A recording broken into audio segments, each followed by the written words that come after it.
Up next on Eco Company.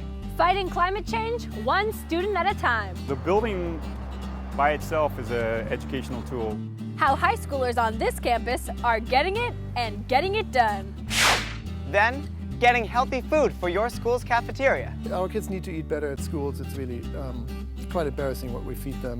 The scoop on Gleaning and how it's helping these students green up their school cafeteria.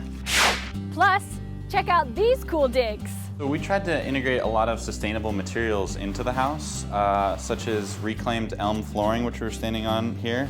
It's a house that runs on sunshine. It's green living with attitude. And going green never felt so crafty. Scrap is all about getting people creative and taking one man's trash and making it another's treasure. It's a hands-on lesson with stuff once destined for the dump. All that and more, next. On Eco Company.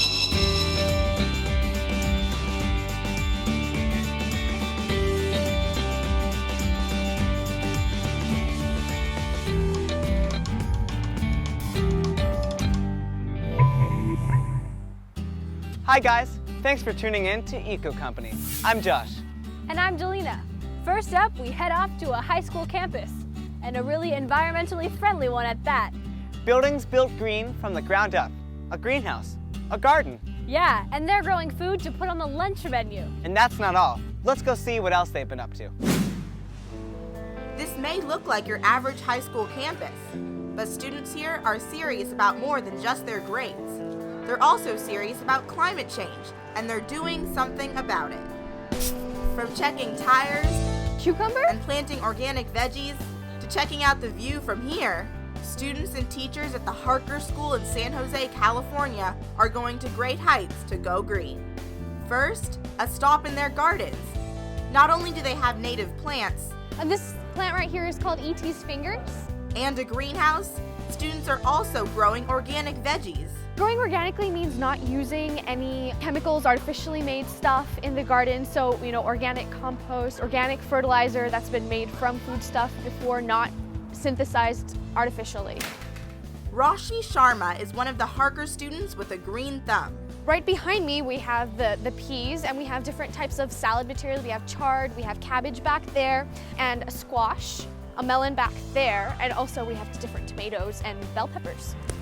Some of the veggies even end up on the school lunch menu. It's all part of their philosophy to go green. I thought that it was necessary for us to be sustainable in order to give future generations an earth that we can be proud of and that we can actually live in, Now from one garden to the one up here.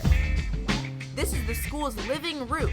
It's on top of the school's new Green Science and Technology Center. All right, so I'm going to tell you two purposes. Jeff Sutton teaches this AP Environmental Science class. Today, he's holding class outside. The building by itself is an educational tool.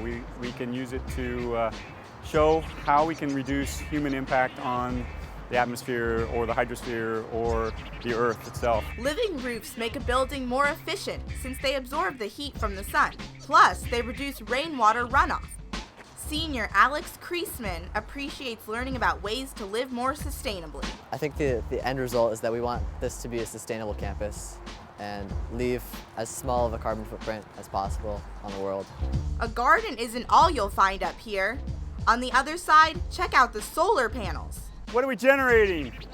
Electricity, right? It's another reason this place is certified LEED Gold by the U.S. Green Building Council. LEED is leadership in environmental engineering design. Mike Bassoni is the Harker School's go-to guy for sustainability projects. He says Nichols Hall was built green from the ground up, which includes this sustainably harvested wood on the doors, eco-friendly flooring, and non-toxic glues and paints. We're hoping to instill a sense of preservation in our students. So if we practice what we preach and teach these kids firsthand what it means to be sustainable, they will be responsible for the next generation. This building saves energy too.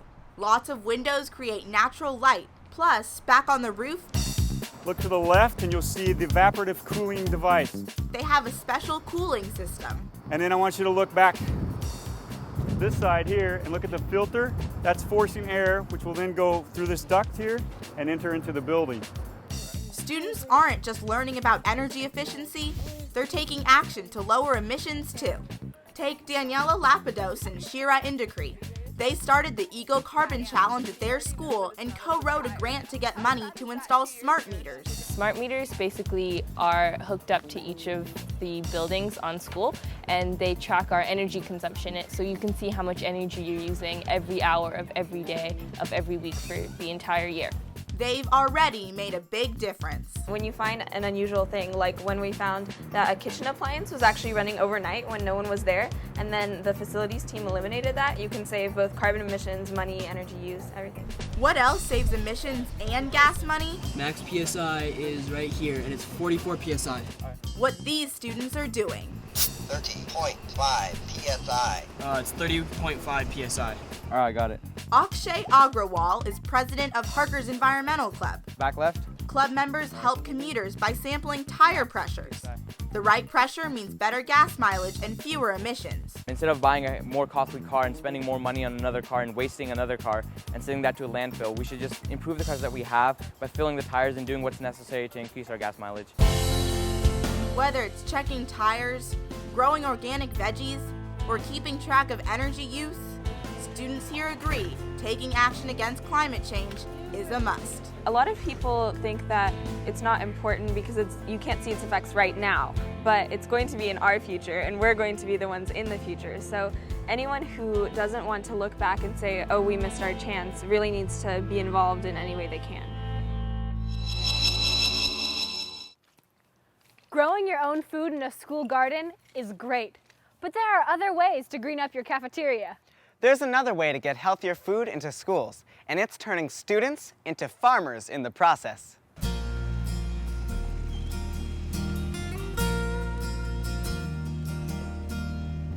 If you like your leafy greens, then you've come to the right place, because these fields of green are prime for the picking. Or should we say, gleaning?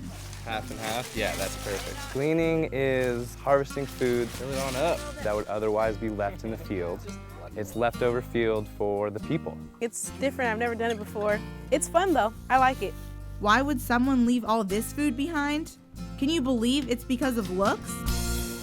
Over 20% of all food that we grow, in this case perfectly fine certified organic food, gets plowed under because our market restrictions are so tight. Right? The requirements for what a lettuce needs to look like or the color of a potato, if it's a little off, it doesn't get harvested. That's something Marin Organic is doing something about. The nonprofit is trying to get more gleaned food into schools. Helga Hellberg is the executive director. Our kids need to eat better at schools. It's really quite embarrassing what we feed them most of the time, and usually it comes down to a budget question. Marin Organic believes that we can feed all the children in this country healthy local organic food if we just use the food that we can glean. That's what brought Reba Darcy and Brianna Levi Smith out here today. They're pitching in to glean lettuce that'll be brought back to their high school. I think gleaning's important because it's like to better our lives, it's to make us healthier. It's putting less toxins in our body. It's very important because I know a lot of kids like complain about our school lunches and they're not good at all. And so if we bring like fresh foods and all that, they'll be happy. We'll get to eat happily for once. Whip it like Zorro, like a sword. Kind of do like a whip it down and pull up.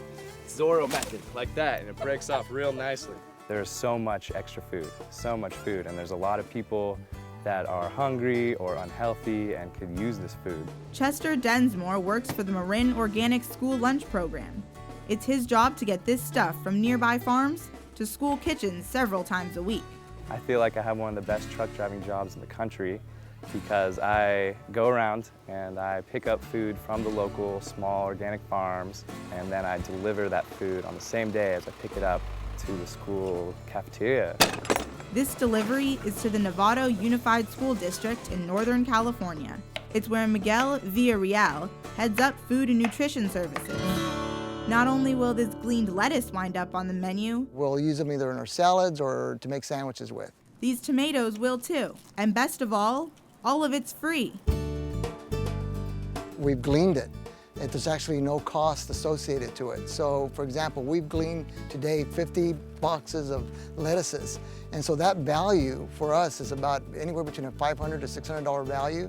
In this economy where there's the budgets are really tight, it allows me to take that extra $500 to $600 and then purchase some additional organic products.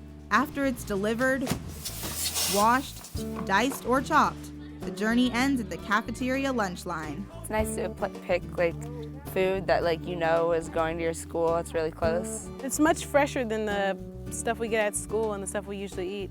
It's better this way. It's a model these food activists hope to spread around the nation. You can do this in any community USA because there's many different sites that you can glean. You can glean community gardens. You can glean community neighborhoods. It's a win-win-win all around. Hail to the lettuce. Thank you guys. Good job. Woo! Good job, everybody. Next up, students building a green home. And we're not talking about the color. The house is 100% powered by the sun, which is kind of neat. It's a national competition to build the greenest and most energy efficient house. And later, growing green never felt so good. We grow native plants. We grow at least 10,000 native plants a year. It's a hands-on lesson in restoring neglected urban areas. More Eco Company is straight ahead.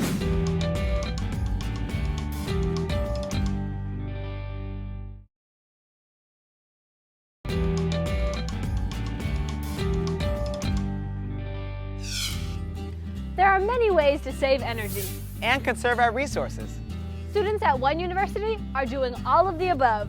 They're building a house using sustainable materials like bamboo. And denim for insulating the walls. Adam is checking it out. Meet Team California, a group of college undergrads that isn't relaxing in just any living room. It's one they designed and built themselves. We feel great, we're ecstatic. They're students from Santa Clara University and California College of the Arts. They've teamed up to build this smart, green home for a unique competition. The Solar Decathlon is a competition sponsored by the U.S. Department of Energy and its NREL, and it's held every 2 years in Washington, D.C. on the National Mall, where 20 schools are invited based on proposals that we submit. It took 2 years of blood, sweat, and tears to design and build. Working in the house has been a fantastic experience. From a huge 11 kilowatt solar panel system on the roof. The house is 100% powered by the sun, which is kind of neat. To its unique design. The house is called a refract house because it's this bent tube.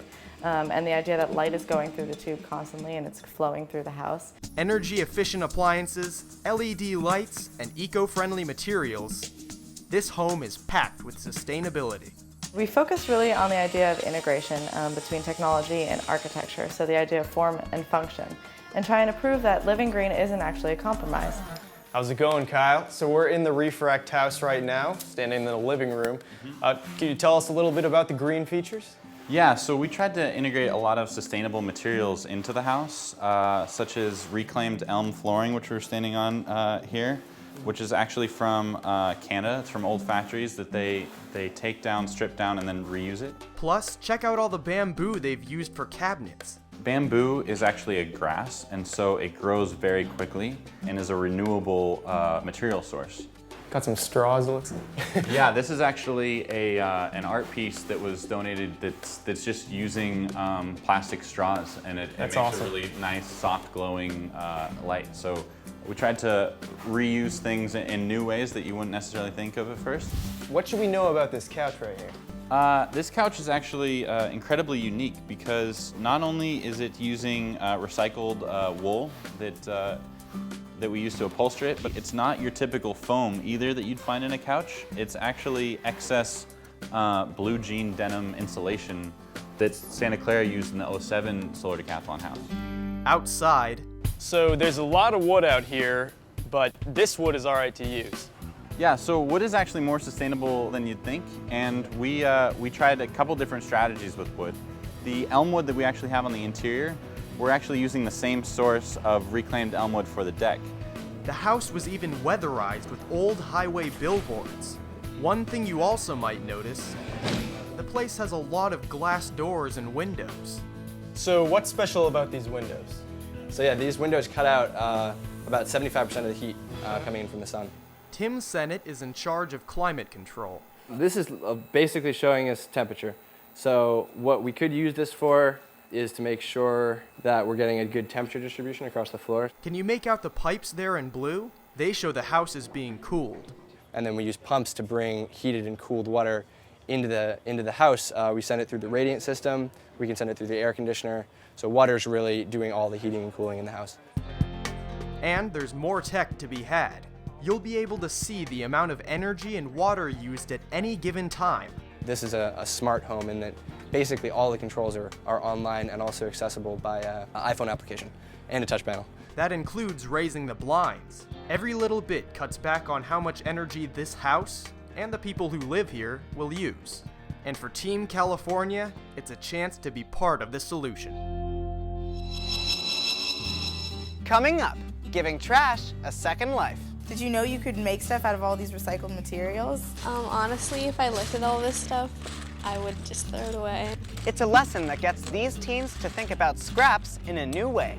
More Eco Company is still ahead.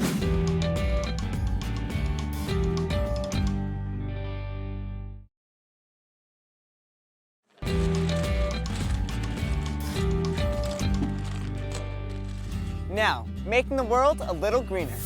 We're talking about growing plants, but this story is really about a whole lot more. Brendan and Jordan met up with some teens who are breaking ground in more ways than one. So how do you get inspired? These teens are getting into the gardening spirit with some music at the Breaking Ground Conference, organized by the San Francisco Parks Trust. It's a program designed to get young people involved in greening their neighborhoods. Our first stop, to meet youth from Literacy for Environmental Justice. We're a nonprofit organization, and we grow native plants. We grow at least 10,000 native plants a year. LEJ focuses on restoring neglected urban areas and promotes the right of everyone to have access to a clean, non-toxic environment around them. Hey, I hear these guys are working with a rare native plant. Let's go help them out. What we do is we take out a clump of dirt, including the California Phacelia from here, and then we try and separate the full plant. So we take it from the roots, and we just try and get all this dirt off of it for now. And then we take our chopstick, we use it to dig a little hole, which we can then put the roots in, and eventually it'll grow to become this. So what's the message of literacy? So our goal for youth is just to get a new aspect of life, because we don't have access to nature in school. And so this was a great program for youth to get outdoor connections and just get a new different aspect of life. That's what Breaking Ground is all about, according to SFPT's Julia Brashears. It's about getting high school students together to share ideas, best practices, get inspired. It's about the environment and land stewardship. Now let's find out what Jordan's up to.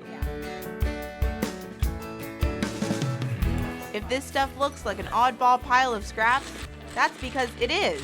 But these guys are putting it to use. What are you learning about recycling today? To reuse scraps and that everything can be used for something. They're making recycled hanging gardens out of stuff you might normally just toss into the trash. And I'm trying my hand at it too. Kind of hold it in the expanded form. Ian Colin is with Scrap, the Scrounger Center for Reusable Art Parts. Scrap is all about getting people creative and taking one man's trash and making it another's treasure. It's a lesson in reuse that Ian hopes will get these teens to think about scraps in a new way. Did you know you could make stuff out of all these recycled materials? Honestly, if I looked at all this stuff, I would just throw it away. I mean, it doesn't look very interesting, but we're making really cool stuff out of it. What do you hope teens learned from this activity today? I hope that they saw that everyday things around them that they normally throw away can be repurposed to make the world better. Let's go see what Brendan's up to. Now, you can't have a garden without bees. They're necessary for pollinating flowers and reproducing plants, and I know just where to find some. Wild bee populations have been on the decline, baffling scientists. Here, teens are finding out why they're so important to the ecosystem. Meanwhile, outside, we spotted another group of teens with green thumbs. Well, what we're doing here is we're transplanting geraniums. These guys are volunteers with the Visitation Valley Green Stewards. They're youth on a mission to spruce up their community. We garden at parks and gardens around the neighborhood. We do planting, weeding, watering. Right now we're teaching people how to propagate by cutting. Organizers say hands-on education like this is what it's all about. Young people are vital to the environmental movement and they're the future, and so this conference is all learning about how you can get involved, how you can improve your communities and make our cities healthier, better places to live. Something all the youth here are working towards as they break ground for a more sustainable future. You could be a part of Eco Company too. Create your own video. Shoot a story about being green. Or somebody doing something unique to help save the planet. Add some music and have some fun. Then upload your video at eco-company.tv. So join the company, Eco Company. And be a part of the solution.